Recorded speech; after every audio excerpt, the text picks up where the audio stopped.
Hello, എന്തൊക്കെയുണ്ട് വിശേഷം? ചായ കുടിച്ചോ എല്ലാവരും? Good evening. അപ്പം ഇന്ന് ഉച്ചയായപ്പോഴേ ഗണേശ് എനിക്കൊരു ഐറ്റം കൊണ്ടുവന്ന് തന്നു കേട്ടോ. ഇത് നമുക്ക് ഈ റെഡി ടു കുക്ക് പോലെ ഉള്ള ഒരു സംഭവം കേട്ടോ. അപ്പം ഇത് സാമ്പാർ റൈസിൻ്റെ ആണ് കേട്ടോ.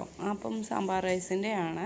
അപ്പം എല്ലാം അതിൽ തന്നെ ഉണ്ടാവും കേട്ടോ. അപ്പം ആച്ചി ബ്രാൻഡിൻ്റെ ആണ്. ആച്ചി ബ്രാൻഡിൻ്റെ അത്യാവശ്യം കുഴപ്പമില്ലാത്ത ടേസ്റ്റും കാര്യങ്ങളൊക്കെ ഉണ്ടായിരുന്നു കേട്ടോ. അപ്പം നമുക്കിതെങ്ങനെ ചെയ്യാൻ നോക്കാം. അപ്പം ഇതിനകത്തൊരു ഫോയിലുള്ള ഒരു കവറിലാണ് കേട്ടോ ഐറ്റംസൊക്കെ ഉള്ളത്. എല്ലാം മിക്സപ്പ് ആയിരിക്കും, മസാലയും കാര്യങ്ങളൊക്കെ. അപ്പം നമ്മൾ ആദ്യം ഒരു കുക്കറിൽ കുറച്ച് വെള്ളം വയ്ക്കുക കേട്ടോ. വെള്ളം വെച്ചതിന് ശേഷം നമുക്കതൊന്ന് നന്നായിട്ട് വെട്ടി തിളച്ചതിന് ശേഷം ഈ ഫോയിലില്ലേ, ഫോയിൽ കട്ട് ചെയ്യാൻ പാടില്ല കേട്ടോ. ഫോയിൽ അങ്ങനെ തന്നെ നമുക്ക് ഇതിലോട്ട് ഇടാം. ഇട്ടിട്ട് നമുക്ക് നന്നായിട്ടൊന്ന് തിളക്കട്ടെ. നന്നായി തിളച്ചതിന് ശേഷം നമുക്കിത് എടുക്കാം കേട്ടോ.